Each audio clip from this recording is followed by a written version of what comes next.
Hey guys, it's Julian today. I'm super excited to be bringing you the much requested how to make 90s Italo Deep House. We're going to be talking about that very dreamy style, sort of like Don Carlos, DFC, Alex Neri.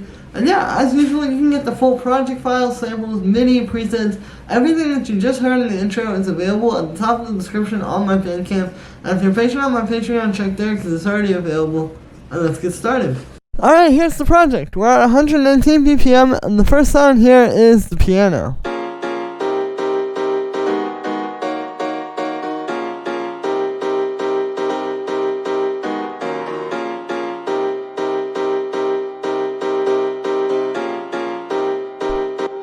So it's based on this pretty simple, very 90s house type of chord progression, where we're doing A sharp minor 7, C minor 7, G sharp minor 7, and then D sharp minor 7. So, it's kind of one of those progressions where it's just a bunch of minor chords, and then what we're doing is we're just moving that shape across the keyboard. So, you can break this down to kind of like a much simpler level where you can see there's a lot of notes here, but if you look, like we still have that basic minor triad in there, like A sharp minor, C minor,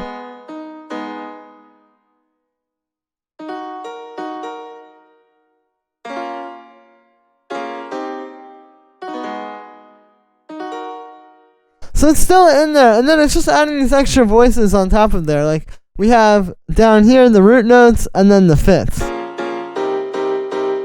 And then obviously the minor sevenths on top as well, which if you look, the minor 7 is always just a root note, but just down 2, and then put it up an octave. And then really the thing to think about here also is the structure of these chords. So the first time you get this big progression where you get all 4 chords, then here it hangs on the second chord a lot longer, and then for the second half here, you just get the first 2 chords. So that's something that I noticed with a lot of these tracks, and I think what it does is it really makes the overall atmosphere of the track feel a lot more like sprawling and big and just a lot less like loopy, because you're still using the same chords, but just kind of like playing them differently in each of these 2-bar patterns here. So that's something to think about. For the sound, so we're actually using Ableton's grand piano. So yeah, pretty simple. I've tweaked it a lot though, where we've turned up the brightness and the hardness. I think those are going to be pretty important. Also, the tone knob is turned up a lot. Like, really for this, you can use almost any type of piano sound. I think back in the day, there were a lot of like the Korg M1 piano sounds being used, but I've shown you guys that one before. And to be honest, I think that it was a lot more of just kind of like standard piano sounds than it was the M1 with these tracks. I don't think it's always just that classic like chorusy M1 house piano. So I'm using Ableton's grand piano. If you tweak it, you can make it sound really good. I've just high-passed it a little bit, and then there's also this EQ here. So this is kind of where the tweaking comes in, because by default, like something right off the bat that I noticed about this piano that's not really good, it's kind of muddy. Like, see? There's like that, like those kind of frequencies. So, just cutting that a little bit kind of resets it. So now those frequencies are even with the mids and the highs, and it's going to be a lot punchier. And that's the piano. Then we have this pan flute.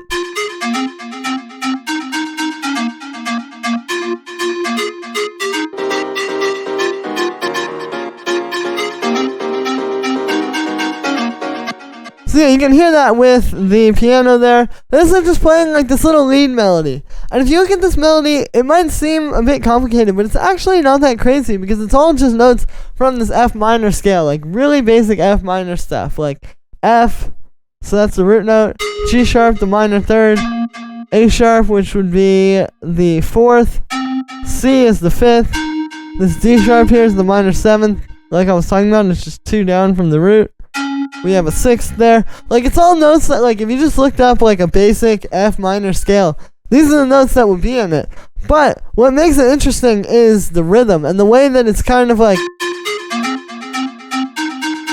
we're going across the octaves here. Like, for example, we could do all of this up high.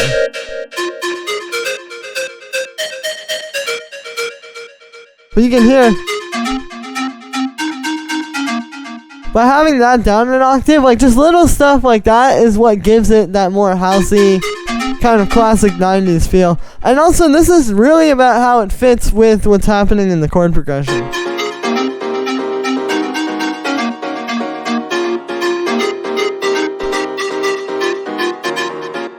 And like how it comes back down there to the root note again at the end, and like ending that on the same note it started on, I think it's going to be really important for a sound like this. Now for the sound on this one, it's made with operator. What this is, it's one of Ableton's presets that I went and tweaked. So the way that this is working is, you can see it's actually just a bunch of sine waves. And then this first waveform here, it's a sine wave with just a little bit of like extra harmonic content.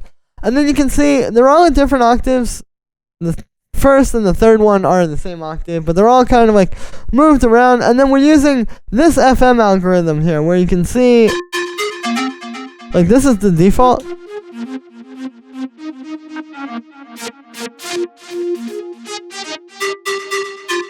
And yeah, you can see when we put it on this one, essentially what's happening is you're getting FM between A and B, and between C and D. Like, A and B are a carrier and modulator of each other, and then C and D are the carrier and modulator of each other. And then you're hearing those just play side by side, essentially. So that's why we have like the first one and the third one are at the same octave. That's essentially the sound here. And then this one really comes down to, like, what I tweaked here is really like these envelopes, like just making this a bit like pluckier. That's the secret to the sound. You've heard this lead in a lot of these tracks. It's like that classic pan flute like type of sound. And yeah, that's what makes it kind of more fit into this style, like what those people were doing in those tracks. It's just having like a shorter envelope where it's going to be pluckier and tighter. Versus like just having it be like with like a slower attack. The other things that are going on here, and you can see we have a little bit of a pitch envelope, which there's without that. Then with it, you can hear it just gives it a little bit more pluck. And there's also this LFL on oscillator D, so here's without that. And then with it. So you can hear that's really important for the sort of pan flute sound. And this is something that you want to keep in mind when you're trying to make a sound like this and sort of model something that is a live sound. You know, you have to think about, like, okay, what's happening in the pan flute? Well, there may be a little bit of detune happening because, like, the different pans aren't exactly the same length, or, like, they aren't exact, like, that way. So, like, you have to kind of think about how you can recreate that in the synth. So, okay, let's just detune one of these oscillators really fast with this LFO here, where it's just doing, like, that really, really quick pitch thing, essentially. And then just having that mixed in there with the other ones. You can see, again, if we turn it off and then on again, you know, that little thing is all it takes to give it that more live pan flute sort of sound. So that's something you want to keep in mind. Then we just have a bit of echo, just on dotted eighth notes. I have a little bit of drum bus as well to kind of give it a more warm analog sort of feel. And then finally, we just have a high pass filter. And yeah, then we have this string. And this is a pretty standard sort of like deep house string you can hear.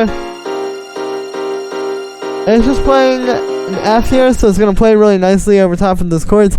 And it's really kind of like that call and response where in the first half of this 8-bar loop, we have the pan flute. And that's kind of like that melodic thing over top of everything else.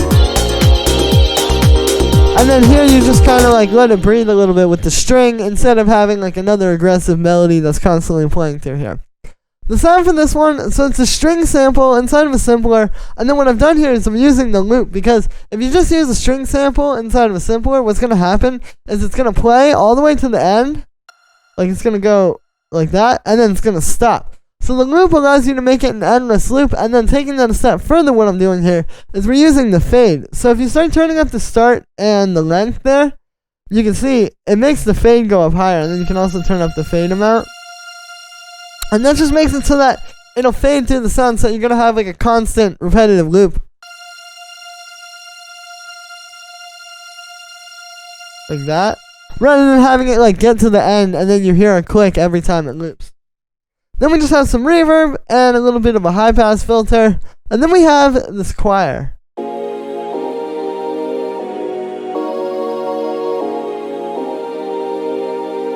So yeah, very 90s sound here. It's playing the same chord progression as the piano. It's just, this is obviously long held out chords, but exact same progression there. And this is made using a choir. So yeah, this is like that 90s sort of like M1 style.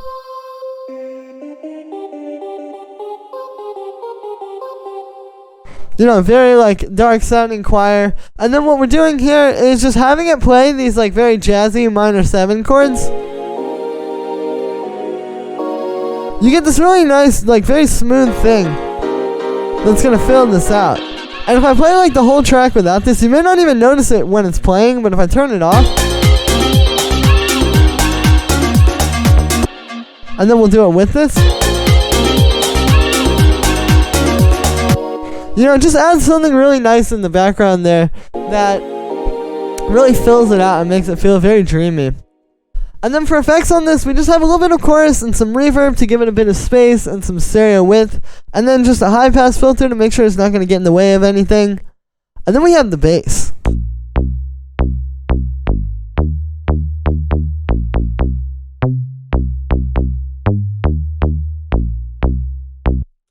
So this is just following the chord progression. And then what I've done here is you can hear I made this pattern that kind of bounces off of the piano.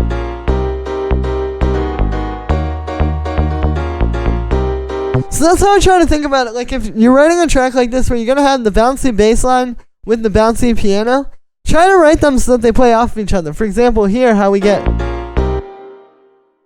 dun dun dun dun dun dun with that bass kind of like adding that extra hit in there versus if we just do the piano. Yeah, because that's creating a lot of groove that you're hearing like in the track.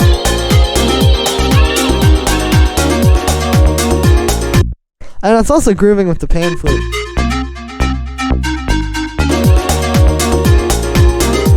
So it's not just about like making a bouncy bass line. It's about making a bouncy bass line, and then everything else is also kind of bouncing with that. Like the bounciness is only relative. It's not going to be bouncy if it's the only thing that you're hearing. It's bouncy because it's bouncing off all the stuff. So for the sound here, this is a very simple operator patch. I'm just using operator without any FM. You can see we're using this FM algorithm, meaning it's just each of the oscillators playing on its own essentially. But then what we're doing here is we have a saw wave and then a triangle wave. So it's just creating like this very fat waveform. And then I have a low pass filter on that with just a little bit of an envelope. You can see I've shaped that.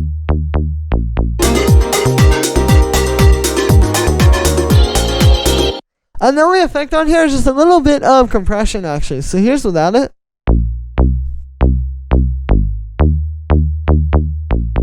And then with it. So you can hear it's really subtle. It just kind of helps even the bass out a little bit. It makes it a bit more full. The other thing though that's really important is when you're bouncing around the different notes like this, a lot of times with bass, like different notes will have more low end to them. So what you have to do sometimes is compress it. Because like if I turn this off, you'll really hear it when we get up to that high note.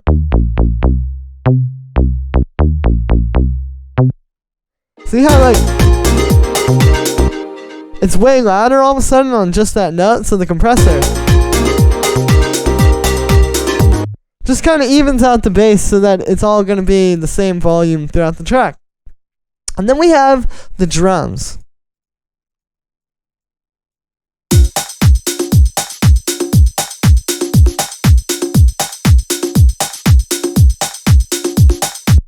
So the drums in this style are going to be pretty straightforward, you know, like we have like a nice fat 909 kick, which you can see I've pitched that up quite a bit, which is actually pretty important for if you really want that like proper 90s sound. I was noticing like they weren't using like deeper, like I could turn this lower, but that's not going to do it. You need that like kind of higher punching through the mix to really get that proper groove. So I've done that, and then I'll put a bit of drum bus on it. The rest of the drums are pretty straightforward. We have like the snare. There's a nice short punchy. Not too long. We have these bongos grooving off of each other.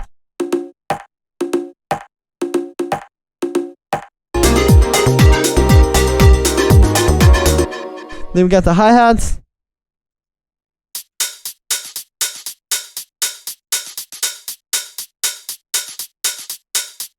And then I have the tambourine as well. Just kind of bringing something a bit more live. I noticed that was really important. Like if you turn that off, it's kind of missing something organic. And then speaking of something organic, we also have this vocal here.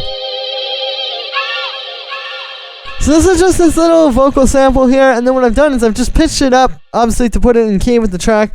I also warped it so that this will be on beat so that you get that, like I'll play it with the kick. If I get rid of that, like put it like I think it was there by default. See, it's kind of off, so it's important to go through and do that. And then also just making sure that it's going to be in key with the rest of the track.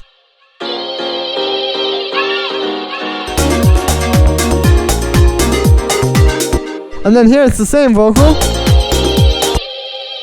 but I got rid of the yeah at the end.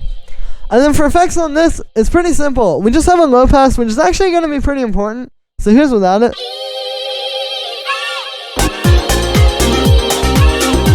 In my opinion, without it, it's a little bit too like up front in the mix. Like this makes it a bit more lo-fi and kind of makes it fit back into the mix a bit better.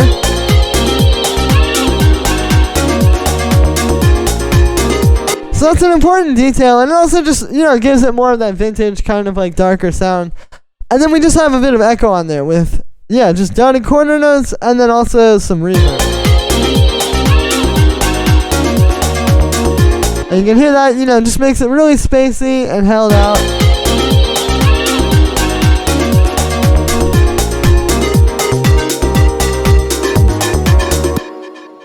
And yeah, so that is it for the vocal, and that is also going to be it for this video, guys. I hope you enjoyed. As always, make sure to like this video as well as subscribe, and let me know what you think of this video in the comments. Like I said in the beginning, you can get the full project files, samples, MIDI, presets, everything like that from this video is available right at the top of the description, so it helps support me. And yeah, thank you so much everybody, and I will see you tomorrow with another video.